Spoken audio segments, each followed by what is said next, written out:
Hello students, आज हम कक्षा 10वीं के गणित भाग 1 में जो प्रयोग क्रमांक 4 कर रहे हैं। प्रयोग क्रमांक 4, देखो हमारा प्रयोग क्रमांक 4 क्या है। दिए गए कार्ड पर, मतलब तुम्हें कार्ड दिए, ये हमारा उद्देश्य है कि उद्देश्य क्या दिया, दिए गए कार्ड पर अल्फ़ा तथा बीटा के मान लिखे हैं।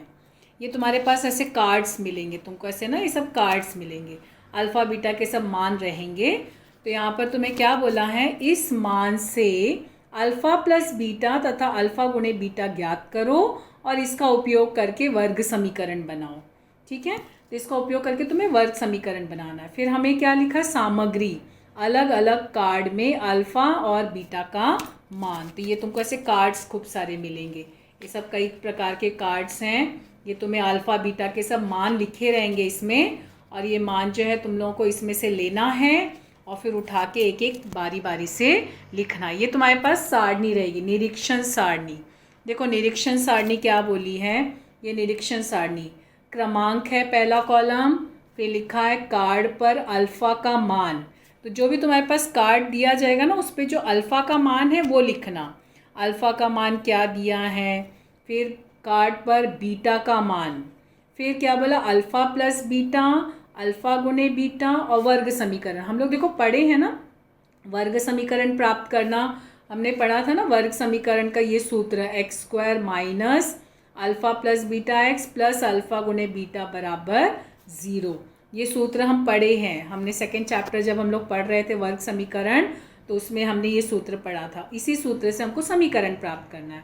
मतलब अल्फ़ा बीटा का मान तुमको दिया जाएगा, उस अल्फ़ा बीटा का मान लेके समीकरण बनाना है। तभी देखो हमारा जैसे पहला जो है हमारा समीकरण है, अल्फ़ा का मान जैसे हमने उठाया तो माना अल्फ़ा का मान हमको मिला 1 और यहाँ पे अल्फ़ा का मान, बीटा का मान मिला है 3। ठीक है, तो अभी हम क्या करेंगे, इसको हम जो है लेके ये मान लिखेंगे। तो हमारे पास देखो हमने अल्फ़ा का मान क्या मिला है, ये निरीक्षण सारणी हमारा, तो ये हमारा अल्फ़ा का मान 1, बीटा का मान 3। ठीक है, ये हमारे पास मान है। तो अभी हम इसको सारणी में लिखेंगे, ये हमारा जो सारणी इसमें लिखेंगे। तो सारणी में जब हम लिखेंगे तो अल्फ़ा का मान हमको कितना मिला है, अल्फ़ा हमारा कितना है 1 और बीटा कितना है 3। तो यहाँ पे हमने लिखा निरीक्षण सारणी में पहला कॉलम क्या है हमारा, कार्ड पर अल्फ़ा का मान, ये हमने लिखा, कार्ड पर बीटा का मान। ठीक है, फिर उसके बाद alpha plus beta, alpha plus beta कितना मिला, 1 और 3 जुड़ के 4 हुआ ना। फिर अल्फ़ा गुणे बीटा, ठीक है, 1 गुणे 3 होता है, गुणा कर रहे हैं ना। फिर उसके बाद समीकरण बनाए। देखो समीकरण क्या हुआ, क्योंकि हमको अल्फ़ा प्लस बीटा कितना मिला था 4, लेकिन यहाँ माइनस है इसलिए यहाँ माइनस, सूत्र में माइनस है ना, minus alpha plus beta, alpha plus beta हमको 4 मिला है 4x। फिर यहाँ प्लस, तो यहाँ भी प्लस, अल्फ़ा गुणे बीटा हमको 3 मिला है तो यहाँ पे 3। तो ये हो गया हमारा समीकरण। क्या हुआ समीकरण, x square minus 4x plus 3 is equal to 0। ये हमारा पहला हुआ, पहला अल्फ़ा बीटा का मान हमने लिया ना। फिर हमको जो है दूसरा भी हमको कितने टोटल मान लेने, 1 2 3 4। तो अभी गणना, यहाँ पे गणना के कॉलम में गणना करना। गणना कैसे करोगे, जैसे तुमको अल्फ़ा कितना मिला था 1 और बीटा कितना मिला था 3, गणना में दिखाओगे। पहला पॉइंट अल्फ़ा बराबर 1 बीटा बराबर 3 गणना में शो करोगे। फिर हमको अल्फ़ा प्लस बीटा, तो 1 प्लस 3 बराबर 4। फिर अल्फ़ा गुणे बीटा, ठीक है, तो 1 गुणे 3 कितना मिला 3। ऐसे गणना में, यहाँ क्योंकि हम सारणी में कभी भी सारणी में कैलकुलेशन नहीं करना, सारणी के नीचे गणना करना और फिर वहाँ पे आंसर लिखना सारणी में। ठीक है, सारणी में डायरेक्ट आंसर, गणना सारणी के नीचे करना, गणना सारणी में करके नहीं दिखाना, वहाँ डायरेक्ट आंसर लिखना। फिर अगला मान लेंगे। अब हम लोग यहाँ पे देखो अगला अल्फ़ा बीटा लेते हैं, तो ये हो गया हमारा अल्फ़ा का मान 3 और बीटा का मान 5 ले लेते हैं। तो हम यहाँ पे लेंगे, तो ये हमारा क्या हुआ, अल्फ़ा बराबर -3, ये हमारा अल्फ़ा बराबर -3, बीटा बराबर 5। तो देखो ये अल्फ़ा बराबर -3, बीटा बराबर 5, ये हमने लिया।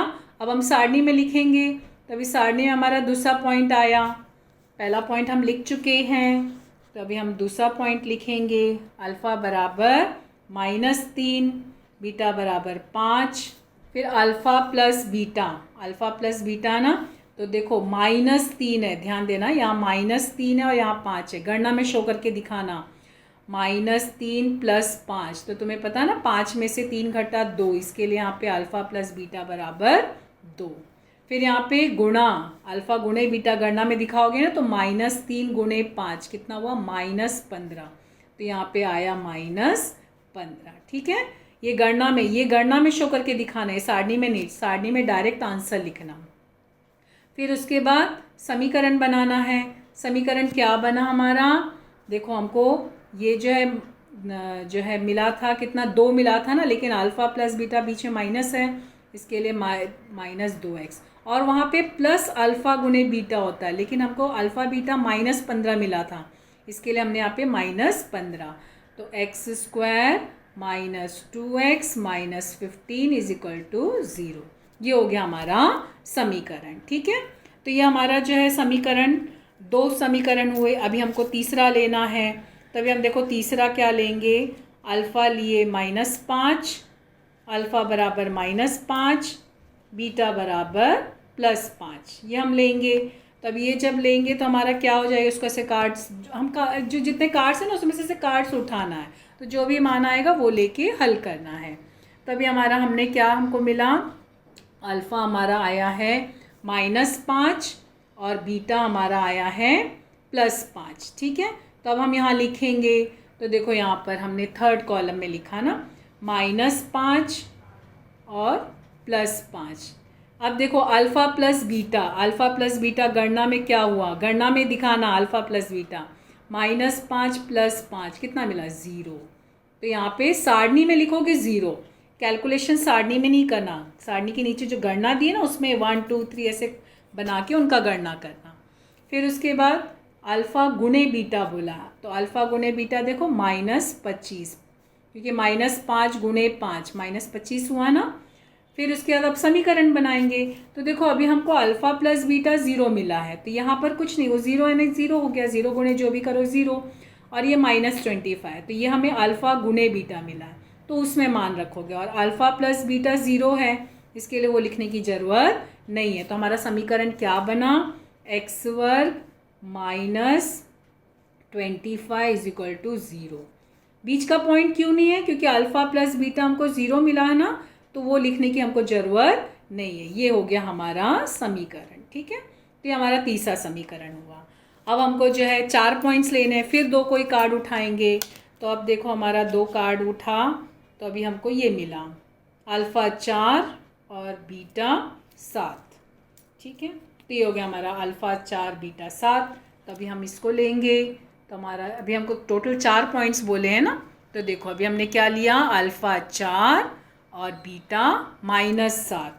ठीक है, ऐसे तुमको सब कार्ड्स दिए रहेंगे, तो कार्ड्स में से सब उठाना है, कार्ड में से उठाओगे तो जो भी मान आएगा वो लिखना, और फिर उसके बाद उसको कैलकुलेट कर लेना, गणना कर लेना। तो गणना करने पे देखो ये हमारा चौथा पॉइंट क्या है, अल्फ़ा कितना मिला, 4, बीटा -7, तो क्या हुआ, देखो अल्फ़ा प्लस बीटा ना, गणना में अल्फ़ा प्लस बीटा यानी 4 - 7 कितना हुआ, -3। -3 क्यों आया, क्योंकि देखो 7 बड़ा है, माइनस है ना, तो इसके लिए यहाँ पे आया -3। फिर अल्फ़ा गुणे बीटा यानी 4 गुणे -7 4 गुणे -7 कितना हो जाएगा, -28, गुणा किए ना, 4 गुणे -7 कितना हुआ, -28। ये क्या है हमारा, अल्फ़ा गुणे बीटा। ये सब गणना में कैलकुलेशन दिखाना और सारणी में आंसर लिखना।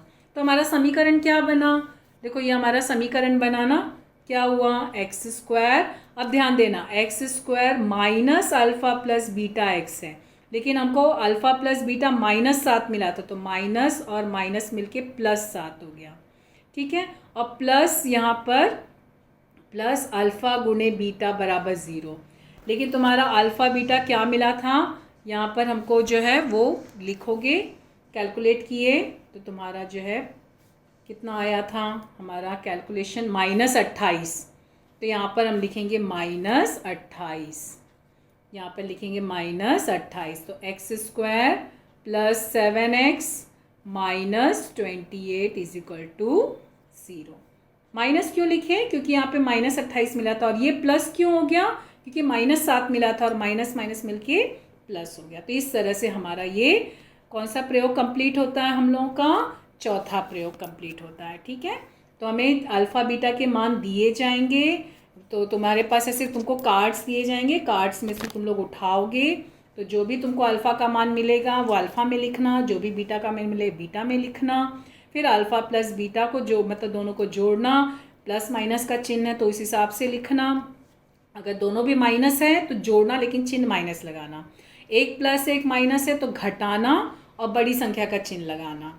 और अगर दोनों भी प्लस है तो सब प्लस ही होगा, सब जुड़ेगा। और गुणा करते समय भी देखना, दोनों भी माइनस है तो माइनस माइनस का गुणा प्लस होता है। अगर 1 + 1 माइनस है तो गुणा करने पे प्लस माइनस का गुणा माइनस होता है, और अगर प्लस है तो सब प्लस। तो गुणा भाग और जोड़ना दोनों के समय में चिन्ह का ध्यान रखना, और फिर तुम्हारा जो समीकरण है उस समीकरण के आधार पे उसको लिख लेना। ठीक है, समीकरण बना लेना। तो इस तरह से हमारे ये सारणी पूरी हुई। फिर देखो निष्कर्ष क्या बोला है, देखो अभी निष्कर्ष दिया है। क्या बोला निष्कर्ष? ये निष्कर्ष है। क्या बोला? वर्ग समीकरण के मूल अल्फा तथा बीटा ज्ञात हो तो, मूल यानी जानते हो ना, हल, अगर वो तुम्हारे पास ज्ञात है, अगर तुमको मालूम है, तो सूत्र डैश से वर्ग समीकरण प्राप्त कर सकते हैं। अगर तुम्हारे पास अल्फा बीटा है तो तुम एक सूत्र से ज्ञात कर सकते हो। ये सूत्र ये है ना हमारा, क्या है? x² - alpha + βx + alpha × beta = 0। ये हो गया हमारा सूत्र। यही सूत्र लिखना, क्योंकि तुम्हारे पास अल्फ़ा बीटा का अगर मान है, अगर तुम्हारे पास अल्फ़ा बीटा है तो तुम अल्फ़ा + बीटा किए, अल्फ़ा × बीटा किए, और इस सूत्र लगा के समीकरण प्राप्त कर सकते हैं। तो ये निष्कर्ष है। तो निष्कर्ष में ऐसे लिख के आएगा कि वह निष्कर्ष ये हुआ, वर्ग समीकरण के मूल अल्फ़ा तथा बीटा ज्ञात हो तो सूत्र, ये बॉक्स बनाएंगे, से वर्ग समीकरण प्राप्त कर सकते हैं। तो सूत्र ये लिखना, सूत्र यही है ना, हम लोग वर्ग समीकरण का चैप्टर पढ़े थे तो उसमें भी यही सूत्र लिखा था ना, तो उसी सूत्र से हल किए।